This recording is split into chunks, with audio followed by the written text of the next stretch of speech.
मैं तुम दोनों के सामर्थ्य का सम्मान करता हूं, परंतु अब तुम दोनों के हक के आगे विवश हो चुका हूं। वैसे सम्मान अस्त्र की काट है मेरे पास। अरुणास,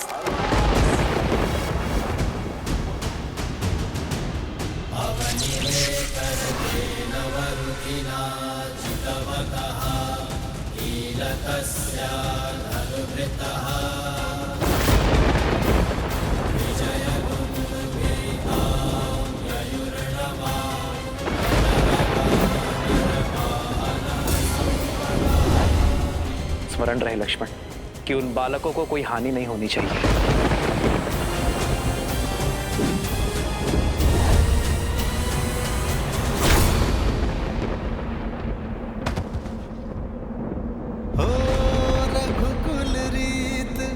सदा चलिया प्राण जाए पर वचन न जाए। देख क्या रहे हो? अपना कर्तव्य निभाओ। फिर अपने सेनापति को इसी क्षण ले जाओ, उनका उपचार कीजिए।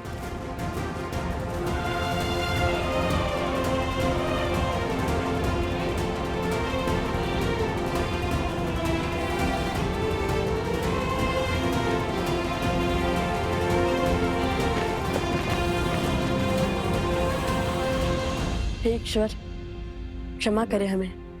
हमने प्रभु श्री राम के अनुज को अछेत किया है, किंतु माता सीता और प्रभु श्री राम के साथ के लिए हमें ये करना ही पड़ा।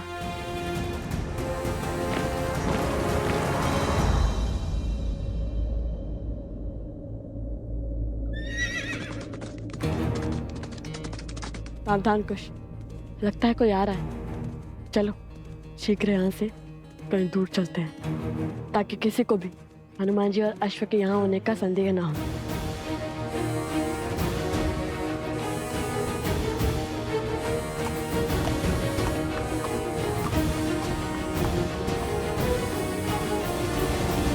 भगवान वाल्मीकि के आश्रम का मार्ग जानते हो? हाँ, सामने चलते जाइए। किंतु आपको वहाँ क्या कार्य है? हम दो ऋषि कुमार लव कुश के लिए महाराज धन्यमाली का संदेश लेकर आए हैं। फिर कहीं जाने की आवश्यकता नहीं है, हम ही लव कुश हैं। बताइए क्या संदेश है? ये लीजिए। धन्यवाद।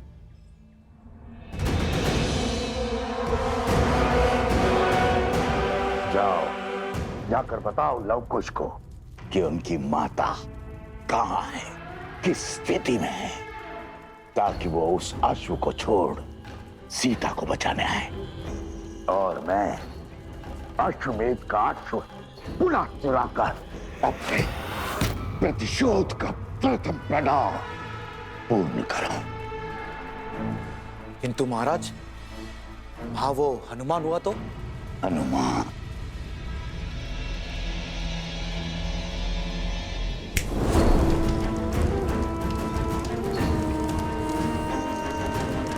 अकेले हैं वो दोनों। जाओ, शीघ्रता करो, इससे पहले कि वो वानर लौट आए। जाओ।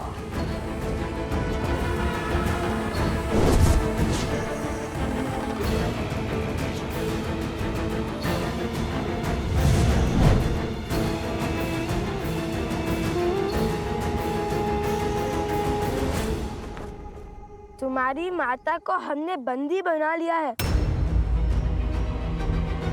यदि उनके प्राण प्रिय है तो शीघ्र मेरे सम्मुख प्रस्तुत हो जाओ।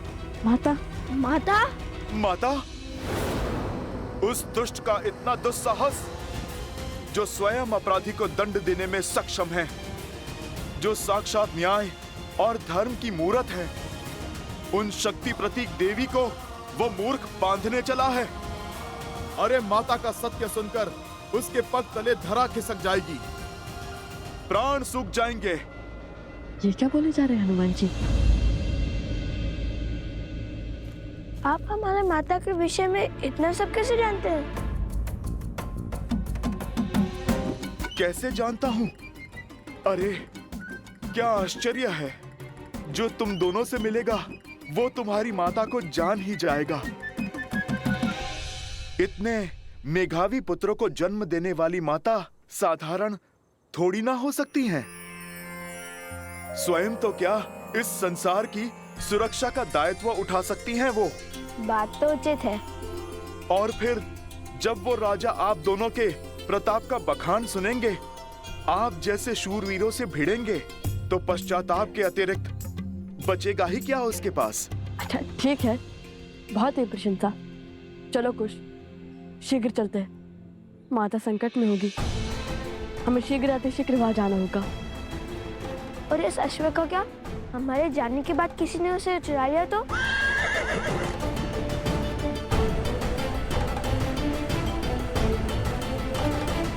देवी, हम स्त्रियां हैं, पुरुषों से उलझना उचित नहीं है। आप हमारे साथ आइए, मंदिर के पिछले द्वार से निकल जाइए। आज आपकी चिंता ने मेरे चित्त को इस समाज के सत्य का दर्शन करवा दिए और राम राज्य में स्त्रियों की स्थिति का भी। पर ये वो राम राज्य नहीं जिसकी कल्पना श्री राम ने की थी, पर इसी राम राज्य की अगली पीढ़ी इस सत्य को बदलेगी। धन्यवाद जो आप सब यहाँ मेरी सहायता के लिए आए, किंतु निश्चिंत रहिए, मुझ पर आने वाली हर आंच को पहले मेरी ढाल, मेरे पुत्रों का सामना करना होगा।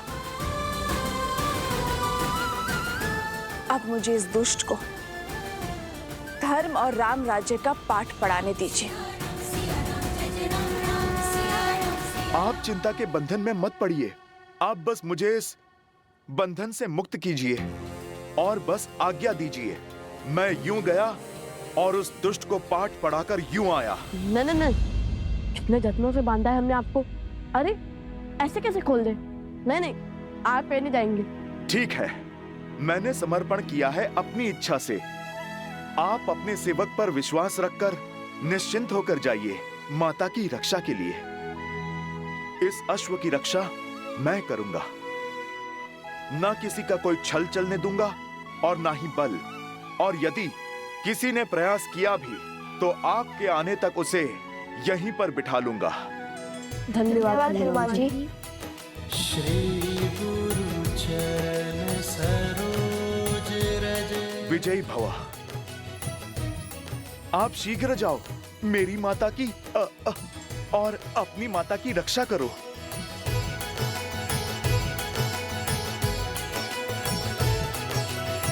हे प्रभु, ये विधि का कैसा विधान है। एक ओर माता विपदा में है और दूसरी ओर लक्ष्मण भैया और शत्रुघ्न भैया मूर्छा में हैं। न जाने अब भरत भैया क्या करेंगे। उन्हें कभी क्रोध में देखा ही नहीं, पर बल का ज्वार है वो। उनके धैर्य का ज्वालामुखी फटा तो प्रलय आ जाएगा।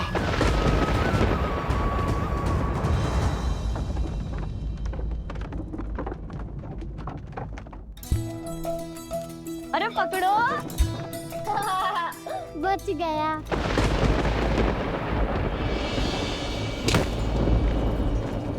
ये कैसी ध्वनि है? भागो, भीतर चलो। प्रतीत होता है बड़ी विपदा आने वाली है। ये वायु के वेग को चीरता हुआ किसका रथ आ रहा है?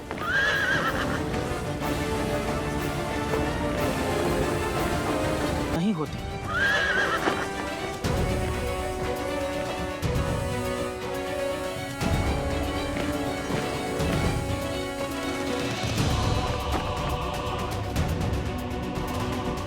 भैया, लक्ष्मण भी शत्रुघ्न की भांति सम्मोहन अस्त्र के वार से मूर्छित हो गया है।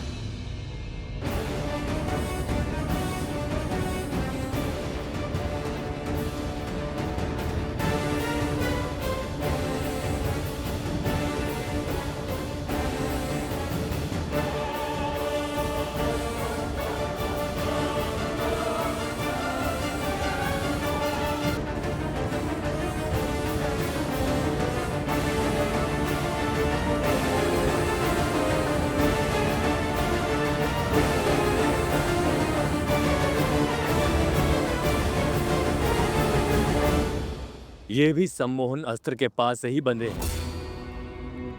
शीघ्र करो, भीतर लाओ इन्हें।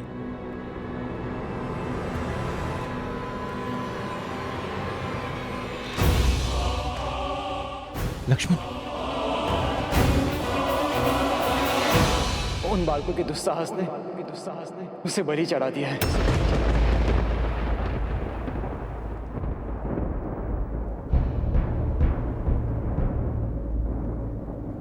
जिन्हें बालक समझकर बार बार अवसर दिया, आज उन्होंने उद्दंडता की हर सीमा लांघ दी।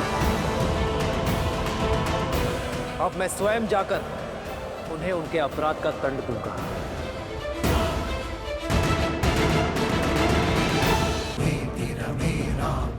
जय श्री राम।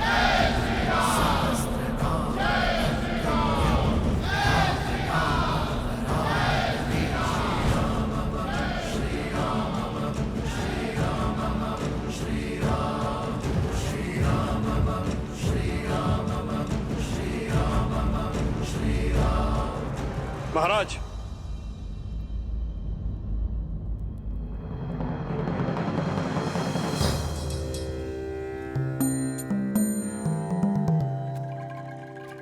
क्या राजानुज भरत के होते हुए आपका स्वयं जाना नीति संगत है?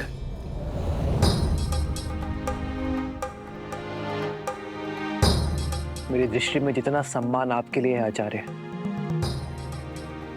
उतना ही सम्मान आपके शब्दों का भी है। किंतु बात अब किसी भी नीति के बंधन से बहुत आगे जा चुकी है। एक एक करके उन ऋषि कुमारों ने पहले मेरी सेना को, फिर मेरे भाइयों को परास्त किया।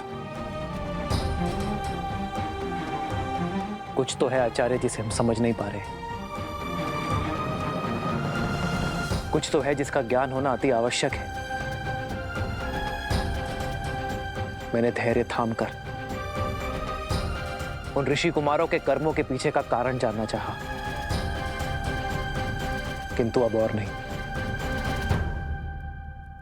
क्योंकि अब प्रश्न नीति का नहीं, राम के कर्तव्य का है।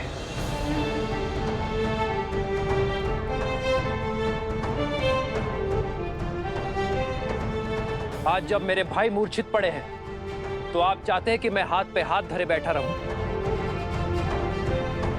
किसी और अनिष्ट समाचार की प्रतीक्षा करूं? नहीं, अब मैं स्वयं इस समस्या का सामना करूंगा।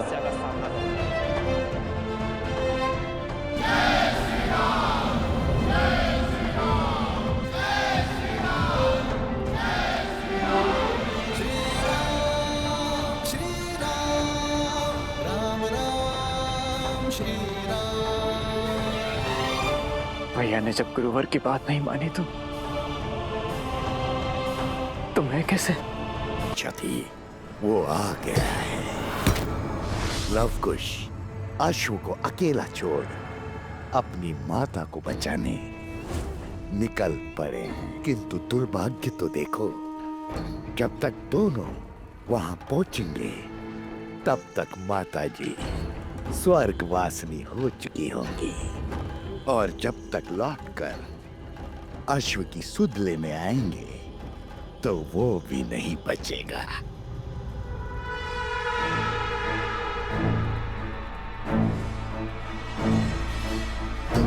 सीता,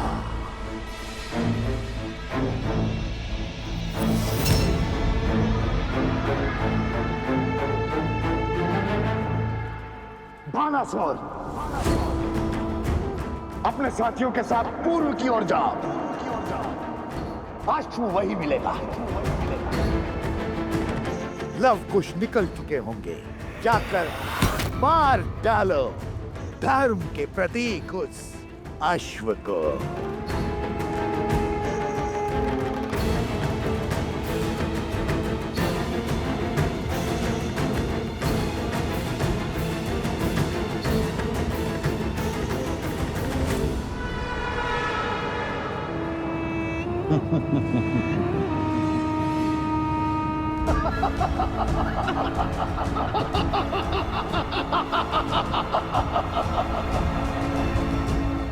यहाँ तो कोई नहीं बचा। तुम्हारी सहायता को। यहाँ कोई नहीं बचा तुम्हारी सहायता को। चलो अपने घर और अपने परिवार का पता बता दो। तुम्हारा सिर काट कर वही भिजवा दूंगा।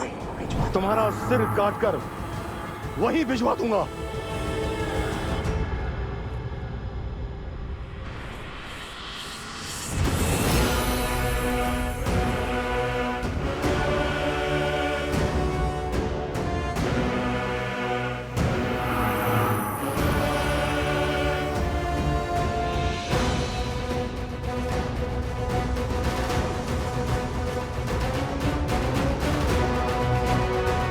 ये तुम नहीं, तुम्हारा अहंकार बोल रहा है। बल से मेरा शीश मेरे धड़ से तो गिरा दोगे, किंतु राम राज्य का आधार, राजा राम का विचार, स्त्रियों का सम्मान और स्त्रियों के समान अधिकार की जलती ज्योत कैसे बुझाओगे तुम? शांति का उदाहरण तुम ही तो बनोगी।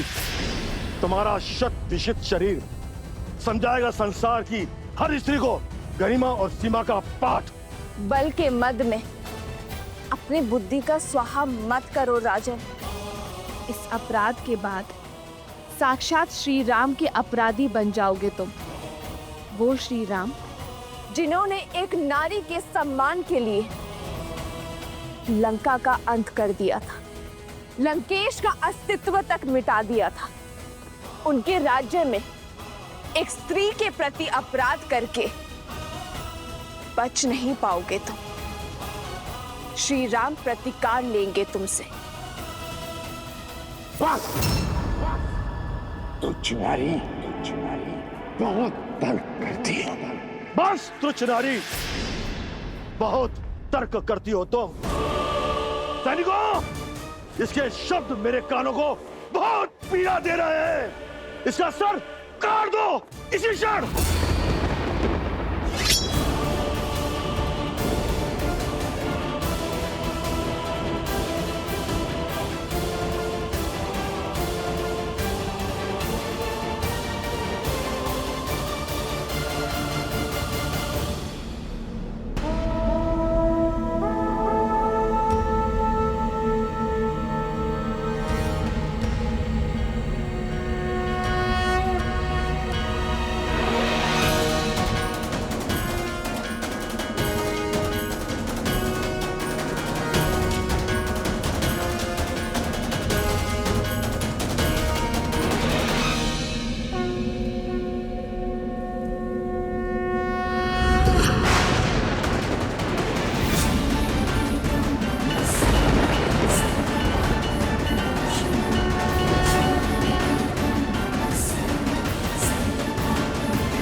अपनी माता के जीवन के उपवन के पुष्प होते हैं, किंतु वही पुत्र अपने माता के शत्रुओं के लिए विषैले कांटे भी होते हैं।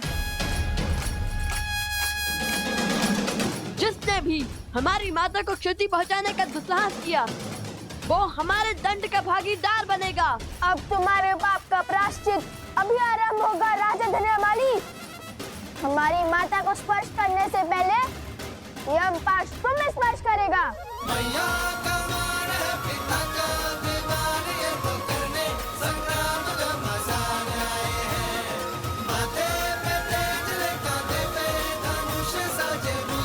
बलि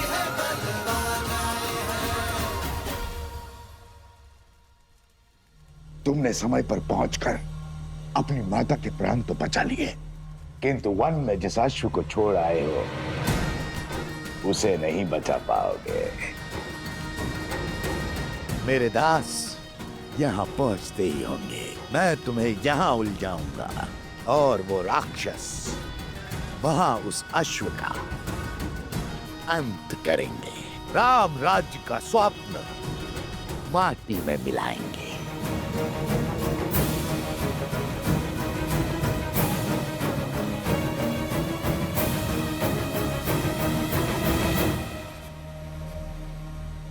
ये देखो, अश्व यहां खड़ा है, आसपास कोई भी नहीं है। चलकर इसका अध्याय समाप्त कर देते हैं और उस पीड़ा का भी अंत कर देते हैं जो इसके कारण हमें भोगनी पड़ी है। शीघ्र चलो।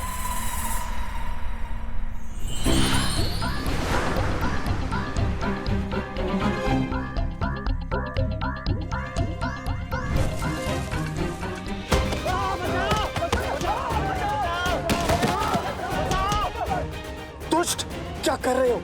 अपने ही साथी को क्यों मार रहे हो? मैंने प्रहार नहीं किया, वृक्ष ने किया।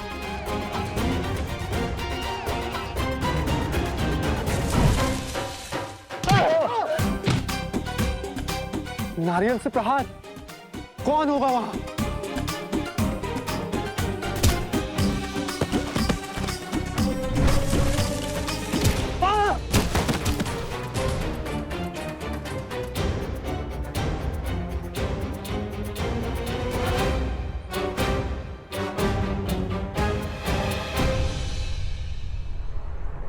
हनुमान!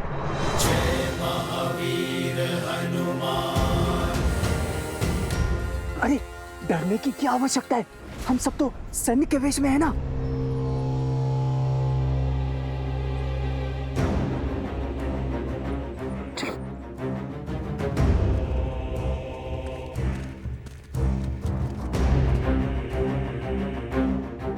हनुमान जी, ये आपको किसने बांधा है? मेरी छोड़ो, अपनी बताओ, कैसे आना हुआ असुरों?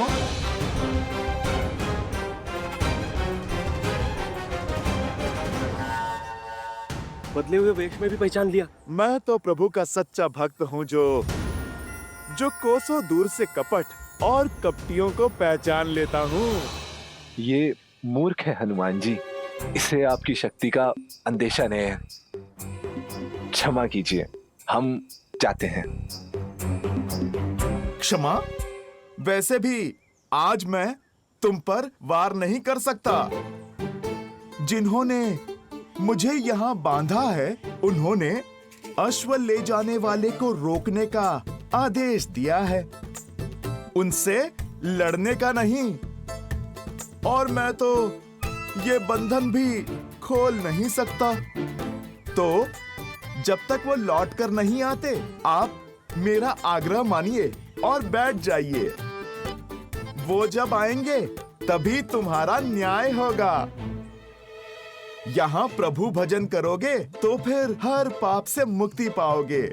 तो आज आप प्रहार नहीं करेंगे हनुमान जी? बहुत बड़ी भूल कर दी हनुमान, ये सत्य बताकर। यह असुर ये सुंदर अवसर नहीं जाने देगा। हम अश्व ले जाएंगे। मेरा तो कार्य आपको समझाना था, जो मैं कर चुका हूं। आगे तुम्हारी इच्छा। मनुष्य अपने कर्मों का फल स्वयं भुगतता है।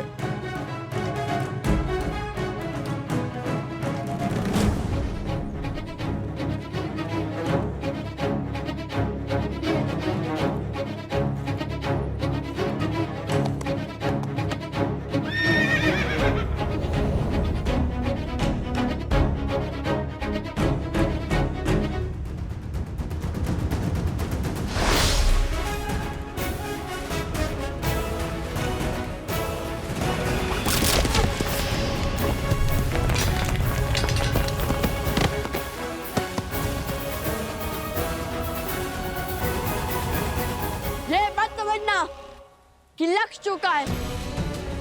केवल एक धर्म आड़े आया है, ऐसा धर्म जो अपने हर शत्रु को एक अंतिम अवसर देने की बात करता है। अब या तो हमारी माता से क्षमा मांगो या फिर अपने प्राणों की आहुति दो।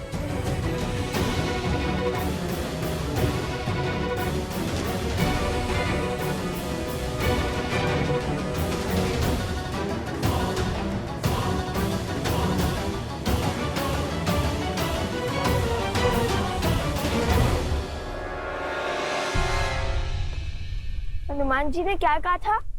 हाँ, लातों के भूत बातों से नहीं मानते।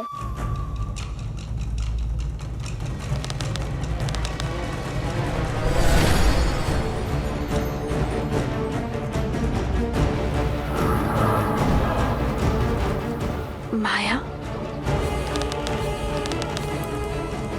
रुको पुत्रों, ये किसी की चाल है, कोई माया जाल है। इनके विवेक पर कोई असुरी माया छा गई है। देखो,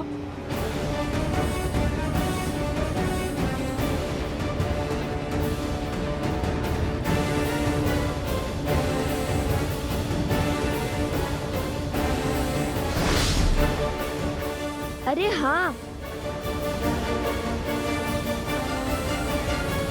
जिनके विवेक पर माया हावी है वो निर्दोष है पुत्र, और निर्दोष को दंड नहीं दिया जाता, क्योंकि वो किसी के पति, किसी के पुत्र, किसी के भाई और किसी के पिता होते हैं। हमें इन्हें बचाना होगा, इस माया जाल को तोड़ना होगा। अपने गुरु भगवान वाल्मीकि को स्मरण करो पुत्रों, और इस माया जाल का कोई तोड़ निकालो।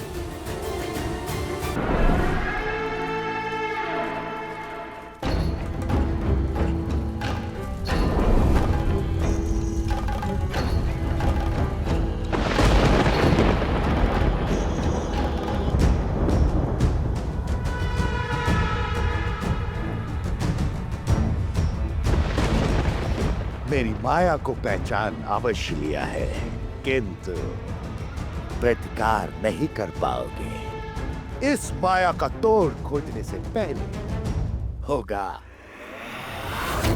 मेरा प्रहार। मेरा प्रहार अब और तीव्र होगा, और होगा तो केवल विनाश, और इस विनाश का आरंभ होगा सीता के अंत से।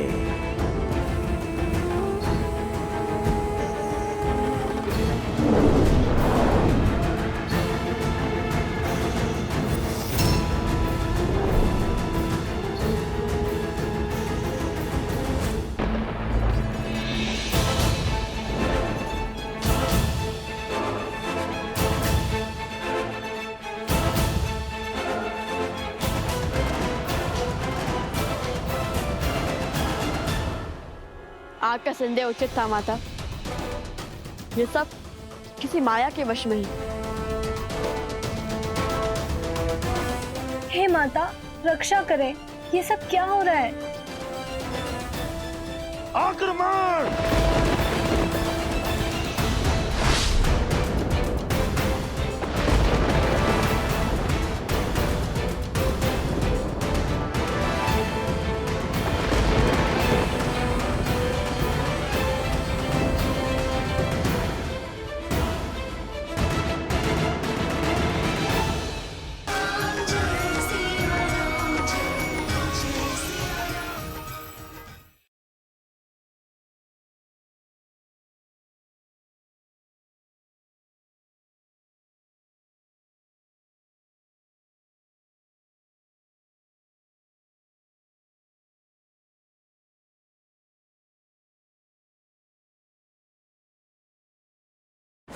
आक्रमण!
तो अच्छा रचा है सहस्त्रमुख ने। यदि तुम पर विपदा आई तो अश्वमेध यज्ञ खंडित हो जाएगा और दोष मंडेगा लवकुश पर। और तब प्रभु श्री राम एक पिता नहीं, राजा की भांति उन्हें दंड देने पर विवश हो जाएंगे, जो हनुमान के रहते कदापि नहीं होगा, है ना?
ये तो छल हुआ। आपने कहा था आप नहीं लड़ेंगे। मैं लड़ कहाँ रहा हूँ? मैंने कहा था ना मैं लड़ूंगा नहीं। ये नहीं कहा था कि अश्व की रक्षा नहीं करूंगा।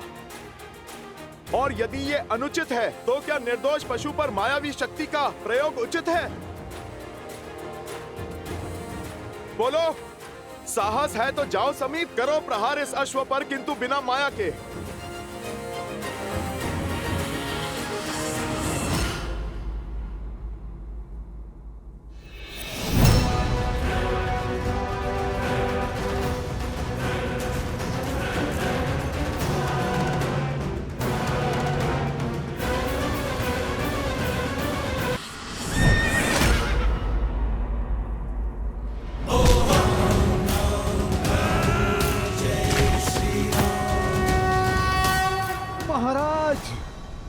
अति उत्तम, करो प्रहार, मार डालो इन्हें।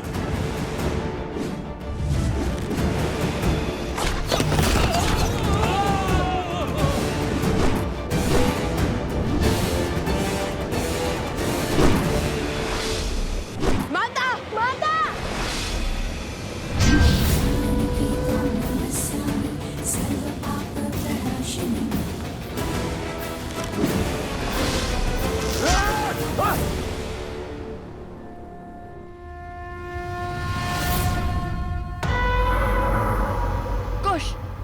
ये माया जाल ऐसे नहीं कटेगा। हमें कोई उचित अस्त्र चाहिए, अभी इसी क्षण।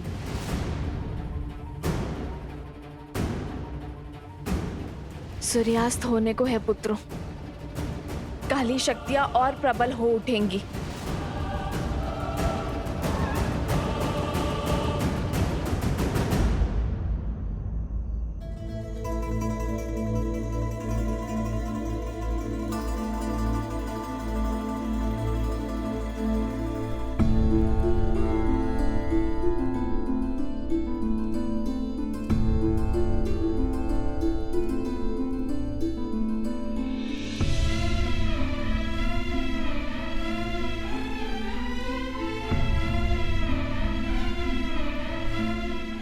आर्य, मांडवी, तुम कब आई? जब आप गहन सोच में थे। शांत हो जाइए आर्य। कैसे शांत रहूं मैं मांडवी?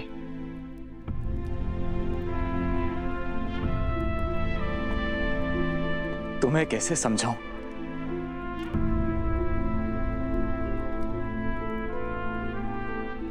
समझाने की आवश्यकता नहीं है। आपकी भार्या आपकी मनोदशा नहीं समझेगी तो और कौन समझेगा?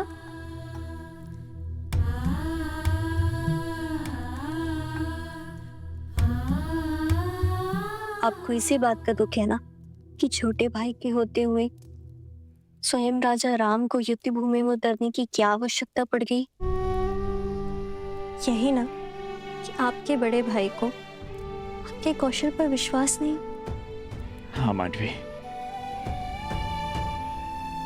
मुझे इसी विचार से दुख है कि उन्हें विश्वास नहीं कि मैं इस समस्या का समाधान खोज पाऊंगा।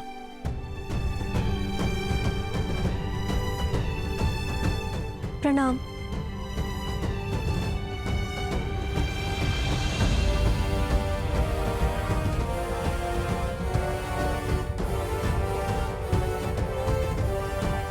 कहो मांडवी, क्या बात है?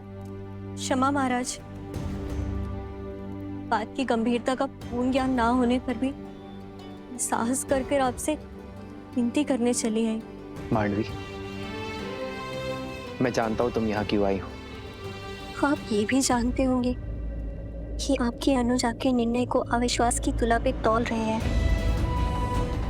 सोचते हैं कि उनमें इतना कौशल या सामर्थ्य नहीं है कि उन 2 ऋषि कुमारों से वो स्वयं लड़ सके, और यही बात उन्हें भीतर ही भीतर खाई जा रही है। इसलिए उन्हें बिना बताए मैं आपसे विनती करने चली आई। लक्ष्मण भैया और शत्रुघ्न भैया घायल हो चुके हैं, और अब संकट मेरे पति के प्राणों को भी हो सकता है। किंतु फिर भी मैं आपसे निवेदन करती हूँ कि आप उन्हें उनका दायित्व निभाने का अवसर दें।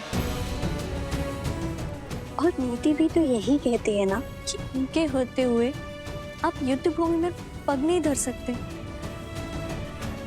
आपने स्वयं उन्हें गांधार और कंबोज का सिंहासन सौंपा है। इस नाते इस समस्या का समाधान खोजना उनका धर्म भी है और उनका कर्म भी है। मांडवी, तुम दोनों ने भोजन किया?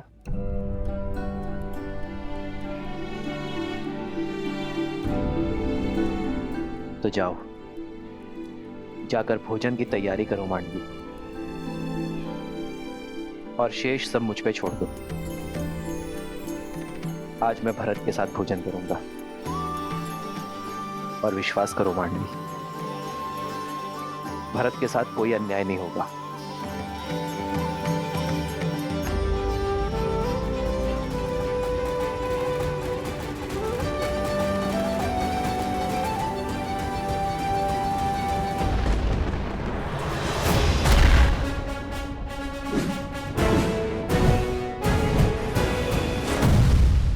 मूर्ख बालको, कितनी देर और रोक पाओगे इन्हें? सहायता का हाथ छटका कर मेरी सहायता कर रहे हो। तुम तो प्राणों से जाओगे ही, और शीघ्र ही वो अश्व भी मेरे पास होगा।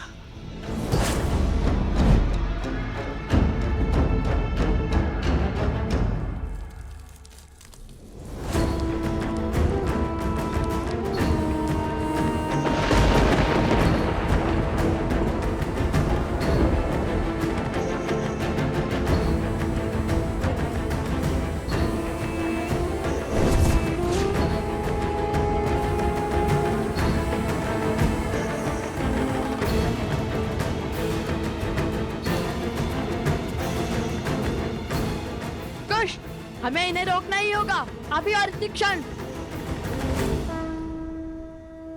बाबा का अस्त्र!